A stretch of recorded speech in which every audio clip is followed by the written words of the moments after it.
സ്വാഗതം. ഭാഗം 62. ഇന്ന് ഒരു പ്രോബ്ലം ചെയ്യാം. സർക്കിളിനെ സംബന്ധിച്ചുള്ള ഒരു പ്രോബ്ലം കൂടി നമുക്ക് ചെയ്യാം. എന്താണ് ആ പ്രോഗ്രാം? ബോർഡും എഴുതിയിട്ടുണ്ട്. Find the centre and radius of the circle. C എന്ന് പേര് വന്നിട്ടുണ്ട്.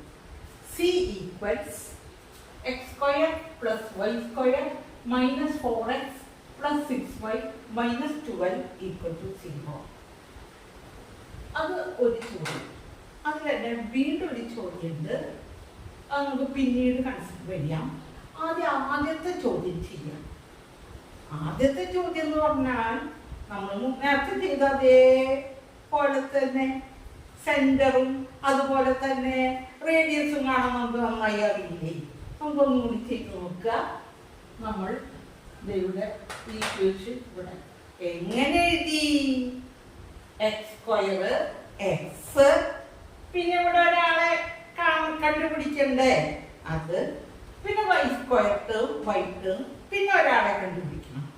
ആ രൂപത്തില് നേരത്തെ ചെയ്ത പോലത്തെ കഴിഞ്ഞ ക്ലാസ് ചെയ്ത പോലെ എഴുതി. ഇനി നമുക്ക് അവിടെ കണ്ടുപിടിക്കേണ്ട ടേംസ് കണ്ടുപിടിക്കുക. എങ്ങനെയാണ് കണ്ടുപിടിക്കുക? നമുക്ക് 4x -4xന്റെ -4ന്റെ പകുതി എടുത്തിട്ട് സ്ക്വയർ ചെയ്യാം. അപ്പൊ എത്ര കിട്ടി? 4 എന്ന് കിട്ടി. അടുത്തത് ഇവിടെ +4 കൂട്ടിയാൽ ഉടനെ ഇവിടെയും 4 കൂട്ടണം. പിന്നെ 6y പകുതി 3, അതിന്റെ സ്ക്വയർ 9. Completing the square. കഴിഞ്ഞ ക്ലാസ്സിൽ പറഞ്ഞ അതേ കാര്യം തന്നെ. +9 കൂട്ടി. ഇവിടെ എന്ത് കൂട്ടിയോ അത് ഇവിടെയും കൂട്ടി. 12 + 4 + 9. ഇതെല്ലാം കൂടി കൂട്ടിയപ്പോ 25 എന്ന്. ഇവിടെയോ ഇതെന്താണ്? a - b² അതായത് x - 2² + y + 3² ഇത് എല്ലാം പ്ലസ് അല്ലേ? അപ്പൊ y + 3² = 25 എന്ന് കിട്ടി. അങ്ങനെയെങ്കിൽ ഏതായിരിക്കും ഈ ഇക്വേഷൻ ഓഫ് സർക്കിൾ കമ്പയർ ചെയ്യുമ്പോ എന്തായിരിക്കും സെന്റർ? h ആകുമ്പോൾ -2 ആണെങ്കിൽ സെന്റർ 2, k എന്തായിരിക്കും? -3. അങ്ങനെ 2 - 3 ആണ് സെന്റർ എന്ന് കിട്ടി. നമ്മുടെ സി എന്ന സർക്കിളിന്റെ സെന്റർ. അത് തന്നെ അല്ല. ഇനി നമുക്ക് റേഡിയസ് കാണണ്ടേ? റേഡിയസ് സ്ക്വയർ r² 25 ആണെന്ന് കിട്ടി. അങ്ങനെയെങ്കിൽ r എത്രയായിരിക്കും? 5 ആയിരിക്കും.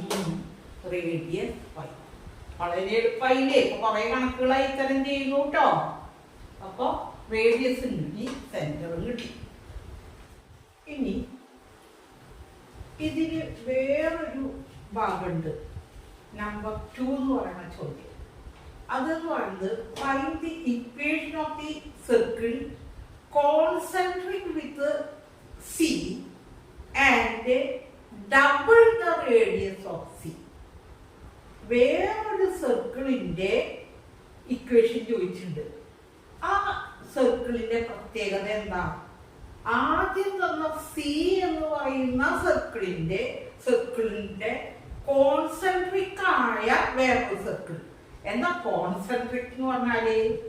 ഒരേ സെന്റർ ആയിട്ടുള്ള സർക്കിളുകളെയാണ് കോൺസെൻട്രിക് സർക്കിൾ എന്ന് പറയുന്നത്.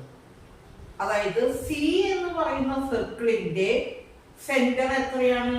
നമ്മൾ കണ്ടുപിടിച്ചിട്ടുണ്ടല്ലോ, 2ഉം -3 ആണ്. അത് തന്നെയാണ് നമ്മളോട് ചോദിച്ചിരിക്കുന്ന സർക്കിളിന്റെ സെന്റർ. 2ഉം -3 ഒരേ സെന്റർ.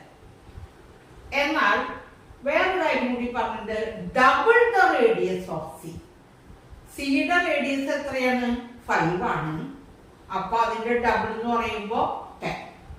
അപ്പോ സെന്റർ 2 മൈനസ് 3 ആയതും റേഡിയസ് 10 പുതിയ സർക്കിളിന്റെ ഇക്വേഷൻ ആണ് നമ്മളോട് ചോദിച്ചിരിക്കുന്നത്.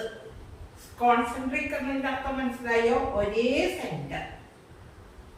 അപ്പോ നമുക്ക് എഴുതാം സെന്റർ 2 മൈനസ് 3 ആയിട്ട് സി എന്ന് പറയുന്ന സർക്കിളിന്റെ സെന്റർ തന്നെയാണ് 2 മൈനസ് 3. റേഡിയസ് 10, ഇരട്ടി ഡബിൾ എന്ന് പറഞ്ഞു. അപ്പൊ 10. പിന്നെ നമുക്ക് എഴുതാം എന്താണ് നമ്മുടെ equation? X minus h whole square plus y minus k whole square equal to r square. അപ്പോ x minus 2 whole square plus y plus 3 whole square equal to 10 square. ഇനി ഇലാബറേറ്റ് ചെയ്യുക. X square minus 4x plus 4 plus y square plus 6y plus 9 equal to 100. ഇനി ഇവരെയൊക്കെ എക്സും വൈയും ഒക്കെ ഒന്ന് അടുപ്പിച്ചെഴുതി വല്ല constant term ഉണ്ടെങ്കിൽ അക്കരയ്ക്ക് പറഞ്ഞിരിക്കുക. ഒന്ന് ചന്തം ചേർത്ത് അത്രയും. X square plus y square minus ഈ 13 ഉണ്ടായിരുന്നൂടെ, 4ഉം 9ഉം കൂട്ടിയപ്പോൾ 13 ആയി. ആ 13 അങ്ങോട്ടേക്ക് പറഞ്ഞിച്ചു. പിന്നെ x square plus y square minus 4x plus 6y equal to 87 എന്ന്. അത്രയ്ക്കുള്ള സിമ്പിൾ കണക്ക്. ഈ കണക്കും ഒരു വർഷം കഴിഞ്ഞ വർഷം അതിൻ്റെ മുമ്പത്തെ വർഷം അങ്ങോട്ട് പബ്ലിക് എക്സാമിനുള്ള ക്വസ്റ്റ്യനാണ്. ഓക്കെ, ഞാൻ അവസാനിപ്പിക്കുകയാണ്. സർക്കിള് അവസാനിച്ചു. ഇനി നമുക്ക് അടുത്ത കോണിക്കിനെ പറ്റി പഠിക്കാം അടുത്ത ക്ലാസ്സിൽ. എന്നെ ശ്രദ്ധിച്ചിരുന്ന എല്ലാവർക്കും നന്ദി, നമസ്കാരം.